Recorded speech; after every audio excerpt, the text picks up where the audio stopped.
Hello and welcome to my channel learn with humanities. First of all, कैसे हो सब? I hope कि आप ठीक होंगे। तो आज हम स्टार्ट करेंगे क्लास 12th पॉलिटिकल का part A, contemporary world politics का second chapter which is contemporary centres of power. Last chapter में हमने बायपोलैरिटी के बारे में पढ़ा था, है ना? तुमने पढ़ा था कि कैसे सोवियत यूनियन ख़त्म हो जाता है ना? एक ही सुपर पावर रह जाती है पूरे वर्ल्ड में, वो यूएस। फिर हम देखते हैं कि 1990s के बाद थोड़ा हमारा वर्ल्ड पॉलिटिक्स चेंज होता है। यूएसए तो डोमिनेट पावर थी ही, पर यूएसए के अलावा कुछ अलग अलग कंट्रीज या कुछ अलग अलग ग्रुप्स बनने लग जाते हैं, जो टाइम के साथ साथ धीरे धीरे पावरफुल होने लगते हैं। चैप्टर में हम उन्हीं ग्रुप्स या उन्हीं कंट्रीज के बारे में पढ़ेंगे, टाइम के साथ धीरे धीरे पावरफुल बनते गए। जैसे कि आपको पढ़ाया जाएगा यूरोपियन यूनियन ईयू, जो कि यूरोप में बना था। ओके। एशिया, उसमें आप पढ़ोगे आसियान के बारे में, association of south east Asian nation. ठीक है। इसके अलावा कुछ कंट्रीज़ के बारे में भी आपको पढ़ाया जाएगा, जैसे कि चाइना ने तेज़ी से अपनी डेवलपमेंट कैसी करी। चैप्टर के एंड में एकदम जब तक आप पहुंचोगे तो आपको जापान के बारे में, साउथ कोरिया के बारे में, उनके बारे में भी कुछ पढ़ाया जाएगा। ठीक है। तो बेसिकली इस चैप्टर में हम क्या कर रहे हैं, हम कुछ ऐसे ऑर्गेनाइजेशंस या कुछ ऐसे कंट्रीज़ के बारे में पढ़ रहे हैं जो कि टाइम के साथ साथ थोड़े थोड़े पावरफुल होते चले गए। तो ये हमारा फर्स्ट टॉपिक यहाँ रहा, यूरोपियन यूनियन। कह रहे हैं कि जब सेकेंड वर्ल्ड वॉर ख़त्म हुआ तो यूरोप में बहुत बुरा हाल था। जब भी कहीं पे वॉर वगैरह होती है, दोनों कंट्रीज़ का नुकसान होता है, बहुत खर्चे होते हैं ना, बहुत उस टाइम पे ऐसे बकवास सा टाइम होता है। तो जब सेकेंड वर्ल्ड वॉर ख़त्म होता है, यूरोप के सारे लीडर्स के दिमाग में था question of Europe. Question of Europe का मतलब इन लोगों के दिमाग में चल रहा था, क्वेश्चन ऑफ यूरोप का मतलब कि इन लोगों के दिमाग में चल रहा था कि यार अब हम लोग क्या करें, कि यूरोप की इकोनॉमी एकदम ख़राब हो गई थी। तो अब हम यूरोप का क्या करें? क्या हम जो पुराने रूल्स एंड रेगुलेशंस चल रहे थे यूरोप में, क्या हम उन्हीं रूल्स एंड रेगुलेशंस को वापस लाएं, या क्या हमें कोई नया ऑर्गेनाइजेशन स्ट्रक्चर बनाना चाहिए? ये सारी चीज़ें यूरोप के अलग अलग कंट्रीज़ के लीडर्स के दिमाग में चल रही थी। तो 1945 में जब सेकेंड वर्ल्ड वॉर ख़त्म होता है, यूरोप के ज़्यादातर कंट्रीज़ की इकोनॉमी एकदम ख़त्म सी हो जाती है, क्योंकि वॉर का माहौल था, इन्होंने खर्चा बहुत कर दिया है ना, तो इनकी इकोनॉमी इससे ख़त्म हो गई। ठीक है। ऐसे में क्या होता है, कोल्ड वॉर का माहौल स्टार्ट होता है एंड यूएसए और सोवियत यूनियन आपस में, मतलब वो अपने अपनी टीम्स को बड़ा करने में लगे हुए थे। यूएसए चाहता था कि ज़्यादातर कंट्रीज यूएसए को ज्वाइन करें, कैपिटलिज्म को प्रमोट करें, एंड सोवियत यूनियन चाहता था कि ज़्यादातर लोग सोवियत यूनियन के साथ जुड़े और सोशलिज्म को प्रमोट करें। ऐसे में क्या होता है, अमेरिका पहुंच जाता है यूरोप की हेल्प करने। अमेरिका उनकी फाइनेंशियल जो उनकी ग्रोथ होती है उसमें उनकी हेल्प करता है। ठीक है। फाइनेंशियली उनकी हेल्प कैसे करता है, वो एक प्लान लेकर आता है जिसे कहते हैं मार्शल प्लान। इस मार्शल प्लान के थ्रू अमेरिका यूरोप की हेल्प करता है, यूरोप की इकोनॉमी को ठीक करने में। US also created a new collective security structure under NATO। NATO के अंदर यूएसए एक नया सिक्योरिटी स्ट्रक्चर तैयार करता है। मार्शल प्लान के अंदर OEEC को बनाया जाता है 1948। OEEC क्या है? Organisation for European economic cooperation. ये यूरोप की सभी कंट्रीज इकोनॉमी में सब एक साथ कोऑपरेट कर पाए। 1948 में मार्शल प्लान के अंदर OEEC बनाया जाता है। और क्या होता है, काउंसिल ऑफ यूरोप बनाया जाता है 1949 में पॉलिटिकल कोऑपरेशन के लिए। फिर क्या होता है, यूरोपियन इकोनॉमिक कम्युनिटी बनाई जाती है 1957 में। इसका भी एक सिमिलर पर्पस होता है कि इकोनॉमी के मामले में यूरोपियन कंट्रीज़ आपस में कोऑपरेट कर पाएँ। तो मार्शल प्लान के बाद धीरे धीरे कुछ ऑर्गेनाइजेशंस बनने लग पड़े। यूरोप में थोड़ा इकोनॉमिक और पॉलिटिकल कॉर्पोरेट जो है बढ़ने लग जाता है। फिर यूरोपियन पार्लियामेंट भी बनाया जाता है जिसके थ्रू एक पॉलिटिकल कोऑपरेशन मिलता है यूरोप की सभी कंट्रीज़ को। और फाइनली यूरोपियन यूनियन को बनाया जाता है 1992 में। तो यूरोपियन यूनियन में जो सभी कंट्रीज़ थी उनका मकसद क्या था कि इन सारी कंट्रीज़ का कॉमन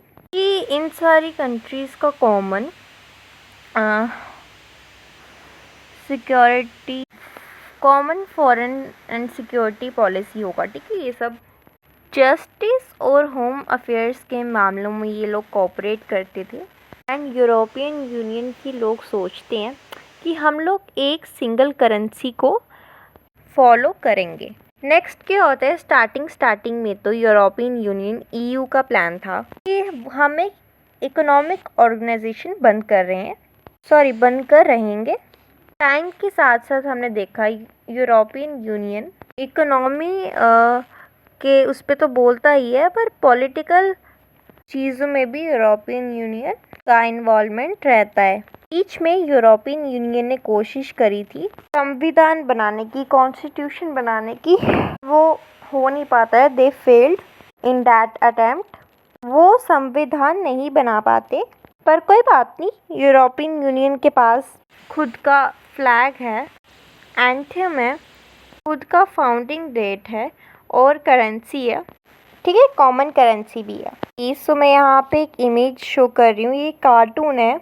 तो इस कार्टून में दिखाया जा रहा है, मजाक उड़ाया जा रहा है कि कैसे यूरोपियन यूनियन अपने कॉन्स्टिट्यूशन को बनाने में फेल्ड हो गई थी। तो यहाँ पे दिखा रखा है कि टाइटैनिक है। टाइटैनिक तो सबको पता होगा कि आइसबर्ग से वो टकरा कर टूट गई थी हमारी टाइटैनिक। तो ऐसे ही दिखाया जा रहा है जैसे टाइटैनिक फेल कर गई, वैसे ही जो यूरोप है ये भी अपना कॉन्स्टिट्यूशन बनाने में फेल हो गया।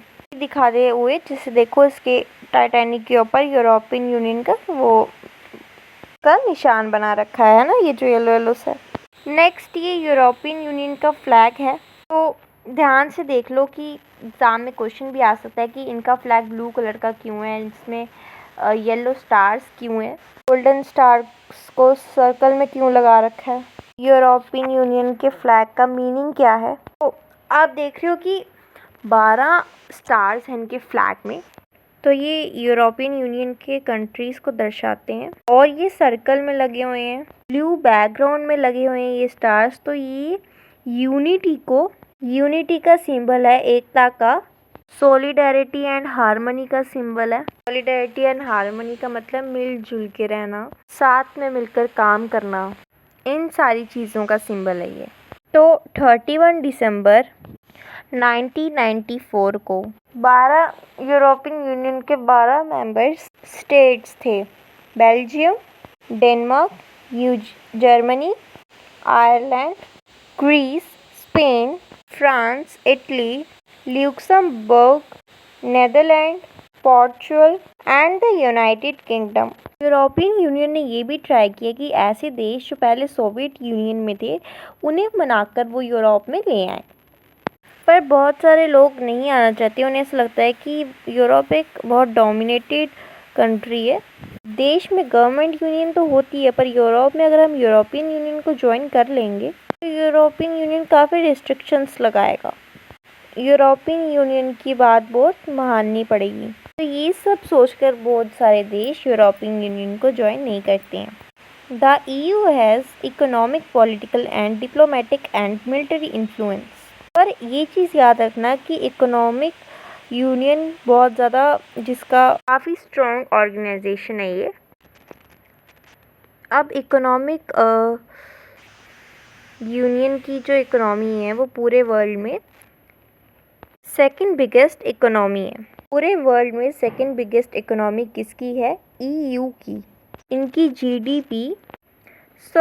जीडीपी अप्रॉक्सीमेटली $19.35 से $trillion in the year 2024, previous year जो भी चल रहा है अभी है। ठीक है, यूरोपियन यूनियन की जो करेंसी है उसका नाम है यूरो। ये बहुत स्ट्रॉन्ग करेंसी है और ये वर्ल्ड ट्रेड इसका मच लार्जर देन है यूनाइटेड स्टेट्स से। ठीक है, क्योंकि its influence economy power gives it influence. अब इकोनॉमिक पावर इतना ज़्यादा है यूरोपियन यूनियन का, तो ईयू बहुत आसानी से एशिया और अफ्रीका को इन्फ्लुएंस कर पाता है इकोनॉमी के मामले में। It also functions as an important bloc and international economic organizations such as the World Trade Organization WTO। और ये WTO में भी या फिर अलग अलग इंटरनेशनल ऑर्गेनाइजेशन में भी यूरोपियन यूनियन का एक स्ट्रॉन्ग डोमिनेंस है। अगर हम पॉलिटिकल रोल के बारे में बात करें, पॉलिटिकली यूरोपियन यूनियन कितना स्ट्रॉन्ग है वो समझें तो यूरोपियन यूनियन का एक मेंबर है फ्रांस। तो फ्रांस जो है यूएनएससी का परमानेंट मेंबर है। अब यूएनएससी का परमानेंट मेंबर मतलब आपके पास बहुत ज़्यादा इन्फ्लुएंस है, आपके पास वीटो पावर है। ठीक है, तो ईयू अगर चाहे तो फ्रांस के थ्रू यूएनएससी के उसके डिसीजन मेकिंग को इन्फ्लुएंस कर सकता है। और ऐसा नहीं है कि सिर्फ फ्रांस ही है, बहुत से ऐसे देश हैं जो खैर परमानेंट मेंबर तो नहीं है यूएनएससी के, पर मेंबर्स हैं यूएनएससी के। और क्या है, हम अक्सर देखते हैं कि वो लोग it use of diplomacy, economic investment and negotiations rather than. देखा है कि यूरोपियन यूनियन के लोग अक्सर वो बातचीत करते हैं, अक्सर इकोनॉमिक इन्वेस्टमेंट करते हैं, नेगोशिएट करते हैं, डिस्कशंस करते हैं। ऐसा नहीं होता कि ये लोग डायरेक्टली कहीं पर भी मिलिट्री अटैक कर देते हैं, नेगोशिएशंस डिस्कशंस करते हैं एंड इन सब चीज़ों के थ्रू भी अलग अलग कंट्रीज़ को इन्फ्लुएंस करते हैं। जैसे कि इन लोगों ने ये बहुत बोल रखा है कि चाइना में ह्यूमन राइट्स नहीं दिए जाते लोगों को, इन्वायरमेंटल डिस्ट्रेशन, इन्वायरमेंट के ऊपर ध्यान नहीं दिया जाता है। तो ये तो पॉलिटिकल के मामले में हो गया। Next, military. The EU combined armed force are second largest in the world. अगर आप EU के आर्म्ड फोर्स को देखो तो वो second largest arm force European union की है। यूएस के बाद सबसे ज़्यादा खर्चा डिफेंस के ऊपर यूरोप करता है। यूरोपियन यूनियन में एक देश है फ्रांस, एंड फ्रांस अकेला न्यूक्लियर वेपन के मामले में काफ़ी आगे चल रहा है, काफ़ी बढ़िया चल रहा है। और स्पेस और कम्युनिकेशन के मामले में यूरोपियन यूनियन काफ़ी बढ़िया चल रहा है। तो अभी तक हमने क्या देखा, इकोनॉमी के बारे में, पॉलिटिकल इश्यूज जो भी उनके है उसके बारे में, मिलिट्री के बारे में। अभी तक हमने अच्छी चीज़ें पढ़ी है ना यूरोपियन यूनियन के बारे में, पर कुछ दिक्कतें भी हैं। ऐसा नहीं है कि यूरोपियन यूनियन परफेक्ट है। Britain's prime minister Tony Blair was America's partner in the Iraq invasion, and many of the EU's newer members made up the US-led coalition of willing, whereas Germany and France opposed American policy। कभी कभी ऐसा भी होता है कि एक issue को लेकर यूरोपियन यूनियन कंट्रीज बट जाती हैं। कुछ लोग उस इशू को सपोर्ट दिखाते हैं, कुछ लोग कहते हैं, कुछ लोग उस इशू को सपोर्ट नहीं करते हैं।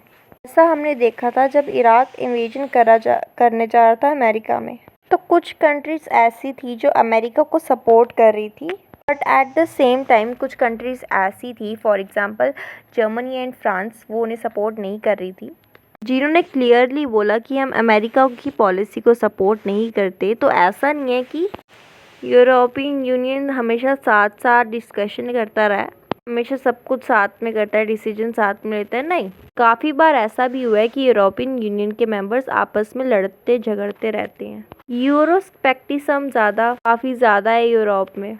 यूरोस्पेक्टिज्म मतलब जब लोग यूरो यूनियन को जो है सपोर्ट नहीं करते, उन्हें पसंद नहीं करते, उसको क्रिटिसाइज़ करते हैं, यूरोपियन यूनियन को उसकी कमियां ज़्यादा देखते हैं, तो हम उसे यूरोस्पेक्टिज्म कहते हैं।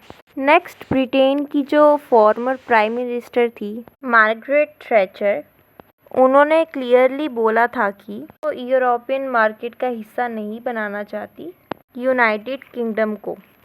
डेनमार्क और स्वीडन जैसे तो देश थे वो मैस्ट्रिक्ट ट्रीटी को लेकर ज़्यादा खुश रहते थे, खुश नहीं थे वो। मैस्ट्रिक्ट ट्रीटी एक एग्रीमेंट है, ये एक बेस है जिसके ऊपर यूरोप यूनियन बना था।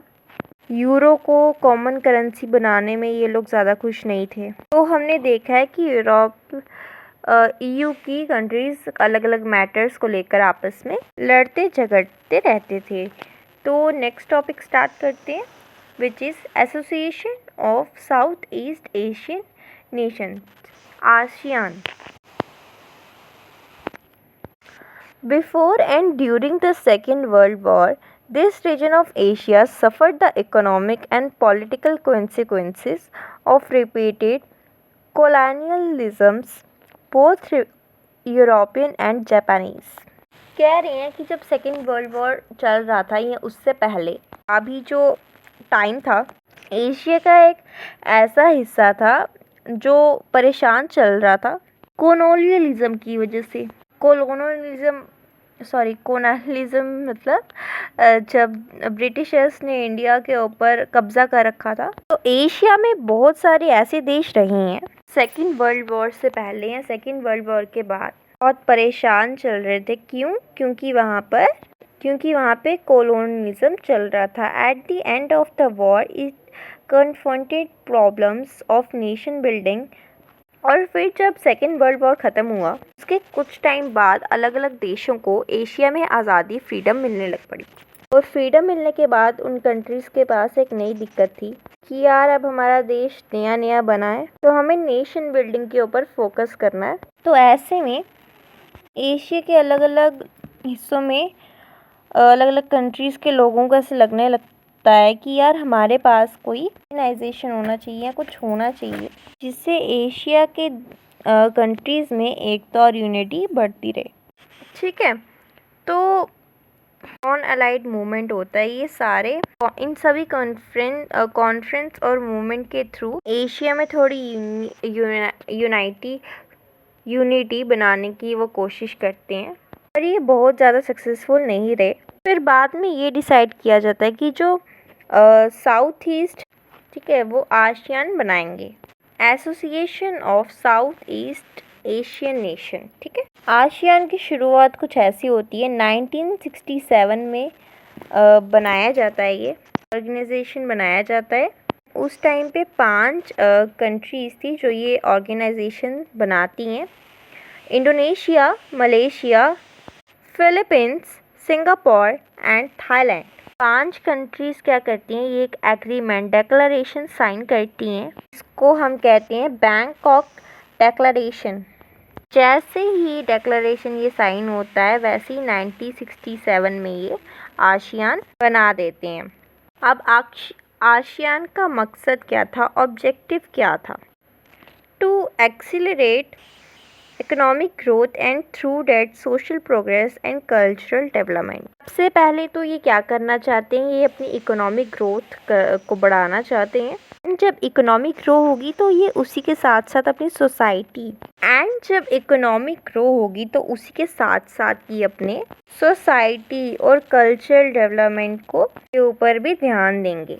ये इनका पहला गोल था। इसके अलावा और मकसद था, एक सेकेंडरी ऑब्जेक्टिव था इनका, उनके रीजन में शांति बनी रहे, स्टेबिलिटी बनी रहे। ये यूनाइटेड नेशन के चार्टर के लॉज एंड प्रिंसिपल्स को फॉलो कर पाएँ।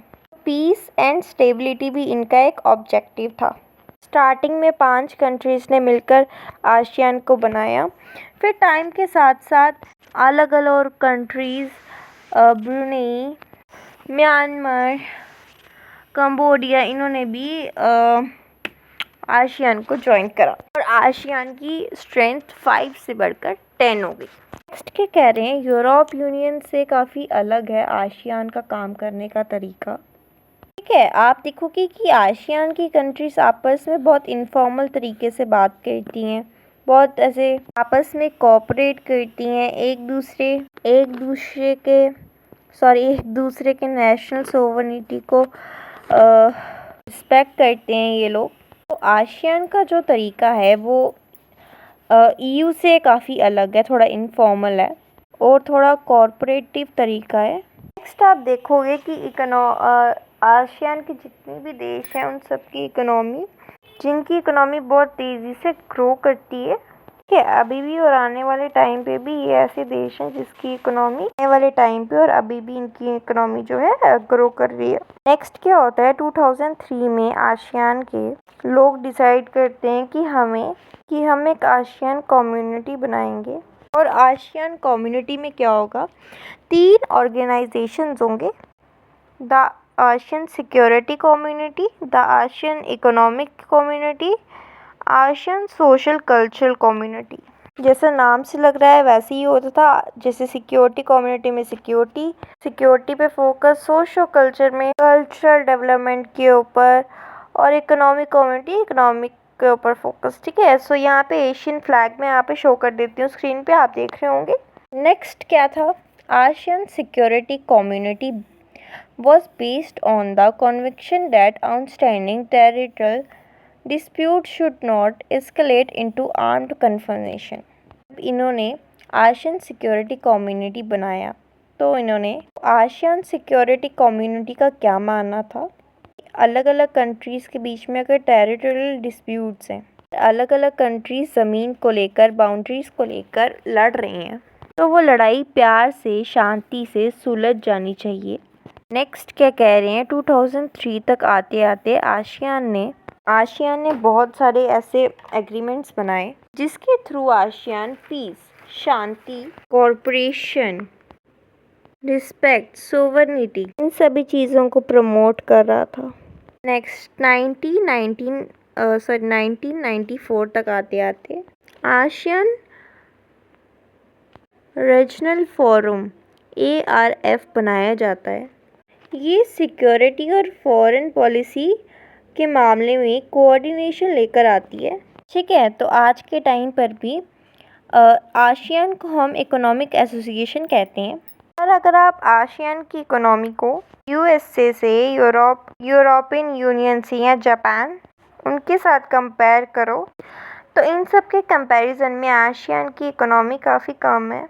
इसके बावजूद आसियान में जो कंट्रीज़ हैं जिनकी इकोनॉमी बहुत तेज़ी के साथ ग्रो कर रही हैं, आसियान इकोनॉमी कम्युनिटी का क्या ऑब्जेक्टिव था, ये लोग एक कॉमन मार्केट बनाना चाहते थे जहां आसियान के सारे कंट्रीज साथ में मिलजुल कर इन्वेस्टमेंट कर पाएँ, इकोनॉमिक डेवलपमेंट कर पाएँ। इनका जो फ़िलहाल डिस्प्यूट मैनेजमेंट मैकेनिज़्म है, अलग अलग लड़ाई झगड़े को जो सॉल्व करने का मैकेनिज़्म है, हम उसे और अच्छे से इम्प्रूव करना चाहते हैं। आसियान ने फ्री ट्रेड एरिया FTA बनाने के ऊपर फोकस करा, मतलब एक ऐसा एरिया जहाँ पे आसियान की कंट्रीज़ अच्छे से इन्वेस्टमेंट कर पाएँ, अच्छे से इजीली सर्विसेज प्रोवाइड कर पाएँ। फैक्ट, ये जो FTA वाला आइडिया था कि कंट्रीज़ US एंड चाइना को भी काफ़ी अच्छा लगा। US और चाइना ने ऑलरेडी आसियान के साथ कोऑपरेट करना स्टार्ट कर दिया। तो टाइम के साथ साथ आसियान एक ऐसा ऑर्गेनाइजेशन बनता जा रहा है जिसका बहुत इम्पोर्टेंट रोल होगा इकोनॉमी में फ्यूचर में। विजन 2020, आसियान का 2020 का क्या विजन था कि आसियान वो एक ऐसा ऑर्गेनाइजेशन बनाए तो इंटरनेशनल कम्युनिटी के साथ और अच्छा इन्वॉल्व होगा, सभी कंट्रीज़ के साथ मिलजुल कर काम करेगा। आसियान की जो पॉलिसीज़ हैं, आसियान विश्वास रखता है कि हमें नेगोशिएशंस करनी चाहिए, डिस्कशंस करनी चाहिए, कन्फ्लिक्ट्स, लड़ाई झगड़े को कम करने की कोशिश करनी चाहिए। देखा है कि जब कन्फ्लिक्ट्स, अलग अलग लड़ाई झगड़े चल रहे थे, कि आसियान ने उन कन्फ्लिक्ट्स के बीच में आकर पीस को लाने की कोशिश की, जैसे कंबोडियन कॉन्फ्लिक्ट के बीच में बोला है। तो ओवरऑल पीस के ऊपर विश्वास रखते हैं ये लोग। नेक्स्ट, जब कोल्ड वॉर का टाइम चल रहा था तो इंडिया की पॉलिसी ने आसियान के ऊपर ज़्यादा ध्यान नहीं दिया। तो जब स्टार्टिंग में कोल्ड वॉर चल रहा था तब इंडिया ने आसियान के ऊपर ज़्यादा ध्यान नहीं दिया। आजकल रिसेंट ईयर्स में हम इस गलती को ठीक करने की कोशिश में हैं। हमने ट्रेड एग्रीमेंट साइन कर लिया है मलेशिया, सिंगापुर एंड थाईलैंड साथ। ये सब आसियान के ही मेंबर्स हैं, तो हमने इनके साथ एग्रीमेंट साइन कर लिए हैं। ASEAN India FTA came into effect in 2010। ASEAN India free trade भी 2010 में इफेक्ट के बाद हो गया था। तो हमने यूरोपियन यूनियन पढ़ लिया, आसियान पढ़ लिया। अब हमारा नेक्स्ट टॉपिक है the rise of Chinese economy. Time ऐसा था जब इंडिया और चाइना एकदम सेम लेवल पर थे। फिर हमने देखा कि 1970s में के बाद चाइना की ग्रोथ काफ़ी तेज़ी से होने लगी, चाइना बहुत तेज़ी से डेवलप होने लगा। तो इस टॉपिक के थ्रू हम यही समझेंगे कि ऐसा क्या चल रहा था चाइना में कि वो इतनी ज़्यादा जल्दी डेवलप्ड हो गया। तो चाइना की हिस्ट्री, उसकी इकोनॉमी के ऊपर थोड़ा सा फोकस करेंगे। China one of the fastest economy रहा है। हमारे अंदाजे से 2040 तक चाइना यूएसए को पीछे छोड़ देगा। चाइना पूरे वर्ल्ड में लार्जेस्ट इकोनॉमी बन जाएगी बाय 2040। ये हमारा एक प्रिडिक्शन है। ठीक है, तो क्या रीजंस हैं? उनकी पॉपुलेशन है बहुत अच्छी, उनके पास लैंड मास है, रिसोर्सेज हैं, रेशनल लोकेशंस हैं, पॉलिटिकल इन्फ्लुएंस है। ये सब कारण है कि चाइना इतनी तेज़ी से ग्रो कर पा रहा है। नेक्स्ट है द लीडरशिप ऑफ माओ। माओ की लीडरशिप के अंदर चाइना में सोशलिज्म चलता था। एक टाइम ऐसा था कि चाइना सोवियत यूनियन के मॉडल को पूरा कॉपी करता था। वो सब सोवियत यूनियन के तरीके मतलब सेम वैसा करते थे। चाइना ने सारे कैपिटलिस्ट कंट्रीज से सब नाते तोड़ दिए थे। वो सिर्फ अपने ऊपर ध्यान देता था, बाकी कंट्रीज़ पर ज़्यादा ध्यान नहीं देता था। चाइना अपने खुद के रिसोर्सेज से सारा काम करता था। बीच बीच में सोवियत यूनियन एडवाइस देता था चाइना को, चाइना की हेल्प कर देता था। तो इस दौरान चाइना अपनी खुद की इंडस्ट्रीज़ बना रहा था, खेती के ऊपर, एग्रीकल्चर के ऊपर ध्यान दे रहा था। थोड़े टाइम के बाद चाइना को रियलाइज़ होता है कि चाइना के पास ज़्यादा फॉरेन एक्सचेंज, ज़्यादा पैसा वैसा नहीं है, तो चाइना बाकी देशों से ज़्यादा सामान वगैरह नहीं खरीद सकता। चाइना बोलता है कि कोई बात नहीं, हम बाकी देशों के साथ कोई नाता क्रिएट नहीं करेंगे, हमें जो चाहिए वो हम खुद अपने देश में बना लेंगे। ये मॉडल चल रहा था काफ़ी टाइम में चाइना से, और काफ़ी टाइम तक चाइना में। इस दौरान लोगों को अच्छे से एम्प्लॉयमेंट मिल रही थी, जैसे सोवियत यूनियन में था। स्टार्टिंग में लोगों को नौकरी मिल रही थी, लोगों का वेलफेयर हो रहा था, सिटीजन्स को भी फ़ायदा होता था, उन्हें हेल्थ केयर मिलता था। तो इस टेक्निक के साथ हमने देखा कि चाइना की इकोनॉमी कुछ 5 to 6% में ग्रो कर रही थी, जो कि अच्छा नंबर है, बढ़िया नंबर है। ठीक है, उस रेट में वो ग्रो कर रही थी। और एक दिक्कत थी चाइना में, चाइना की इकोनॉमी का ग्रोथ रेट तो बढ़िया था, पर अगर हम इस ग्रोथ रेट को चाइना की पॉपुलेशन के साथ कंपेयर करें, कुछ खास नहीं था। ठीक है, उस टाइम पे चाइना की पॉपुलेशन 2 से 3% बढ़ती थी। पॉपुलेशन बढ़ रही थी तो ये इकोनॉमिक ग्रोथ कम लगने लगी चाइना को। तो एक टाइम था कि चाइना में खेती बाड़ी तो हो रही थी, पर लोग इतने, तो आपको याद हुआ कि सोवियत यूनियन भी स्टार्टिंग में बहुत अच्छा चल रहा था। फिर एक टाइम आता है कि सोवियत यूनियन की पूरी इकोनॉमी ख़राब हो जाती है। तो वही सेम चीज़ इस टाइम पे चाइना में हो रही थी। चाइना भी तो सोवियत यूनियन का मेथड फॉलो कर रहा था ना। तो जब सोवियत यूनियन डूबने लगा तो सेम चाइना के साथ भी वही होता है। चाइना का ओवरऑल इनकम बहुत कम होने लग जाता है। ऐसे में चाइना सोचता है कि अब हमें कुछ और करना पड़ेगा। सोवियत यूनियन में शॉक थेरेपी वो एक ही बार में कैपिटलिज्म को ले आते हैं, वैसे चाइना ने नहीं किया। चाइना ने स्टेप बाय स्टेप अपनी इकोनॉमी को स्टेबल किया, संभाला। अब नेक्स्ट टॉपिक स्टार्ट करते हैं, which is India China relations. ठीक है, इंडिया और चाइना के बीच में कैसे रिलेशन थे। ये कोअलिशन स्टार्ट होने से पहले इंडिया और चाइना बहुत स्ट्रॉन्ग कंट्रीज़ रही हैं। आपने हिस्ट्री में भी कुछ कुछ नाम पढ़ रखे हैं चाइनीज़ ट्रैवलर्स के, चाइना के कुछ ट्रैवलर्स जो इंडिया आए जाया करते थे। ठीक है, तो चाइना की अपनी अलग हिस्ट्री रही है, हमारी अपनी अलग हिस्ट्री रही है। काफ़ी लंबे टाइम तक तो इंडिया और चाइना के बीच में इंटरेक्शन तो नहीं था, बस कुछ कुछ ट्रैवलर्स इधर उधर जाते थे, इसके अलावा बहुत ज़्यादा इंटरेक्शन नहीं था। बहुत लिमिटेड पॉलिटिकल और कल्चरल इंटरेक्शन था चाइना और इंडिया का। फिर क्या हुआ जब हमें आज़ादी मिलती है ब्रिटिशर्स से, टाइम पीरियड में इंडिया और चाइना का बॉन्ड बहुत ज़्यादा स्ट्रॉन्ग होने लग जाता है। इनफैक्ट उस टाइम पे ऐसे स्लोगन्स भी दिए जाते थे, हिंदी चीनी भाई भाई। हमारे जो प्राइम मिनिस्टर थे जवाहरलाल नेहरू जी, उन्हें चाइना से बहुत ज़्यादा लगाव था। इनफैक्ट बहुत सारे लोगों ने नेहरू जी को कहा भी था कि इतनी ज़्यादा दोस्ती भी मत करो चाइना से, लिमिटेड रखो, क्या पता कल को चाइना हमारे ऊपर अटैक कर दे। तो सरदार वल्लभ भाई पटेल ने नेहरू जी को ऐसा वार्न भी करा था। नेहरू जी ने वो बात उस टाइम पे इतनी सीरियसली ली नहीं, फिर आगे जाकर अटैक कर भी देता है चाइना। फिर टाइम के साथ साथ कुछ कुछ दिक्कतें बढ़ने लगती हैं इंडिया और चाइना की। एक तो बॉर्डर रिलेटेड डिस्प्यूट स्टार्ट हो गए और फिर क्या होता है 1950 में चाइना तिब्बत के ऊपर कब्जा कर लेता है। स्टार्टिंग में हम इस पर ज़्यादा ध्यान नहीं देते हैं, हम कहते हैं हमें क्या, अगर उसे कब्जा करना है तिब्बत पे तो करने दो। फिर बाद में तिब्बत से न्यूज़ आने लगती है कि चाइना वहाँ के लोगों को सप्रेस कर रहा है, बहुत तंग कर रहा है, लोगों के कल्चर को सप्रेस कर रहा है। ऐसे में हम तिब्बत की मदद कर देते हैं। तो जो तिब्बत के लीडर थे, स्पिरिचुअल लीडर थे दलाई लामा, हम उनको हम इंडिया में ले आते हैं, उनको और उनके कुछ फॉलोवर्स को प्रोटेक्शन के लिए। से चाइना हम पर बहुत गुस्सा हो जाता है कि तुम क्यों तिब्बत के मामले में पड़ रहे हो। फिर आगे चलकर वॉर भी होता है।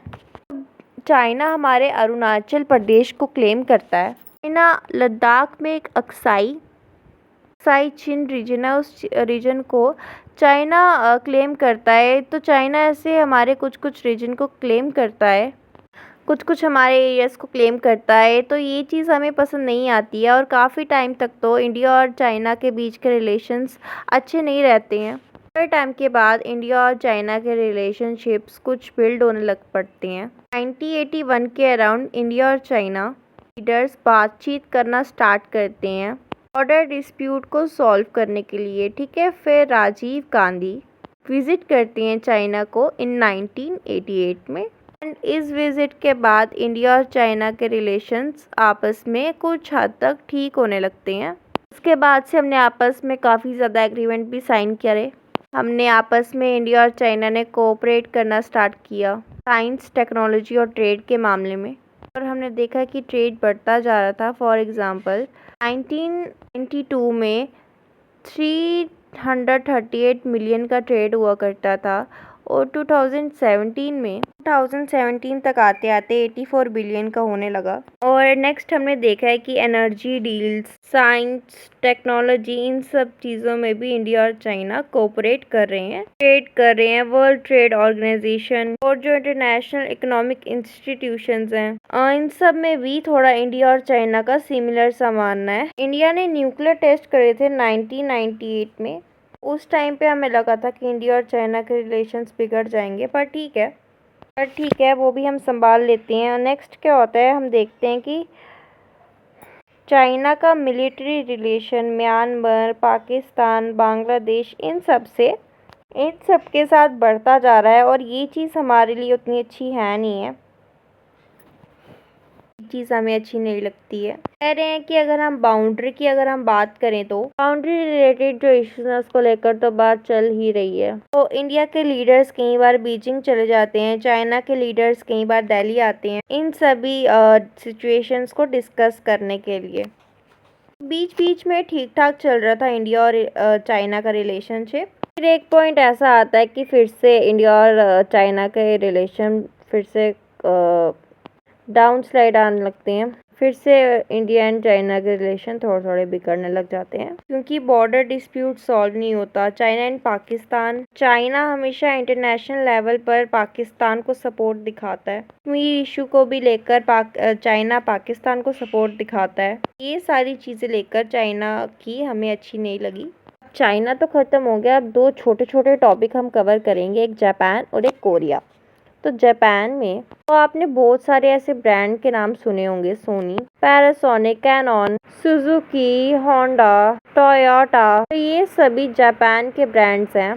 जापान हाई टेक मतलब बहुत हाई टेक्नोलॉजी प्रोडक्ट्स बनाने के लिए फेमस है और जापान के पास ना खुद के रिसोर्सेज ज़्यादा नहीं है।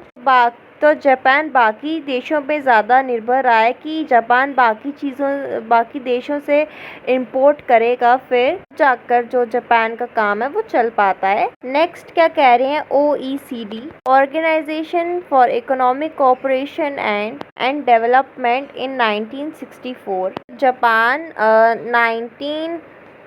1964 में OECD को ज्वाइन कर लेता है। 2017 का अगर हम डेटा देखें तो थर्ड लार्जेस्ट इकोनॉमी रही है जापान पूरे वर्ल्ड में। ये इकलौती एशियन मेंबर रही है G7 की और 11th मोस्ट पॉपुलेटेड कंट्री है पूरे वर्ल्ड की। जापान एक इकलौता कंट्री है जिसने न्यूक्लियर बॉम्ब का डिस्ट्रक्शन देखा है, बट उसके बावजूद भी काफ़ी ज़्यादा रिकवर किया है। सेकेंड लार्जेस्ट कंट्रीब्यूटर है UN के बजट में। और Japan had security alliance. Security के मामले में जापान ने USA के साथ अलायंस बना रखा है सिंस 1951 से। जापान के संविधान में एक आर्टिकल है जिसे हम आर्टिकल 9 कहते हैं, एंड इस आर्टिकल के थ्रू जापान कहता है कि हम वॉर के ऊपर, वायलेंस के ऊपर बिल्कुल भी विश्वास नहीं रखते। ठीक है, कभी वेपन यूज़ करना, वॉर करना, इन सब चीज़ों पर हम विश्वास नहीं करते। जापान अपने GDP में से 1% खर्चा करता है अपने मिलिट्री के ऊपर, पर इसके बावजूद 7th लार्जेस्ट मिलिट्री है जापान की। तो जापान की स्टोरी तो हो गई, अब साउथ कोरिया की स्टार्ट करते हैं। जो कोरियन पेनिनसुला का हिस्सा था उसे दो हिस्सों में, साउथ कोरिया और नॉर्थ कोरिया में। इन लोगों ने second world war, Korean war, फिर कोल्ड वॉर में भी इन्होंने बहुत सारी दिक्कतें देखी हैं। नेक्स्ट कह रहे हैं दोनों जो कोरिया के हिस्से हैं वो यूनाइटेड नेशन का मेंबर बन जाते हैं सितंबर 1991 में। एंड इन दोनों में से अगर हम साउथ कोरिया की बात करें, साउथ कोरिया की पावर एशिया में बहुत तेज़ी से बढ़ती जा रही है। 1960s और 1980 के बीच में साउथ कोरिया ने इतनी तेज़ी से अपना डेवलपमेंट करा। इस टाइम पीरियड को हम miracle on the Hahn river कहते हैं। Miracle of the Hahn river क्या है कि जो 1960s से 1980s के बीच में साउथ कोरिया ने अपना इकोनॉमिक ग्रो जो करा उसे हम ये कहते हैं। ठीक है, जैसे जापान ने OECD ज्वाइन करा था, साउथ कोरिया ने भी ज्वाइन करा इन 1996 में। 2017 का अगर हम डेटा देखें, पूरे वर्ल्ड में 11 लार्जेस्ट इकोनॉमी साउथ कोरिया की है। मिलिट्री के ऊपर अगर हम खर्चा देखें तो मिलिट्री एक्सपेंडिचर के मामले में इनकी रैंक 10th चल रही है। अगर हम 2016 के ह्यूमन डेवलपमेंट रिपोर्ट को देखें, साउथ कोरिया की रैंक HDI में 18 चल रही है, जो कि काफ़ी अच्छी रैंक है।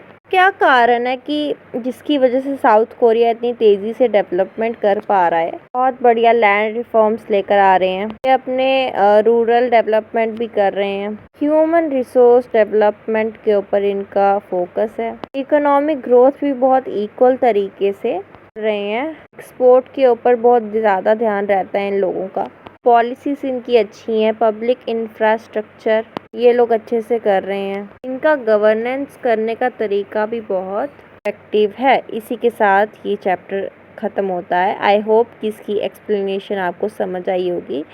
And thanks for watching. इस वीडियो को लाइक, शेयर एंड सब्सक्राइब कर देना।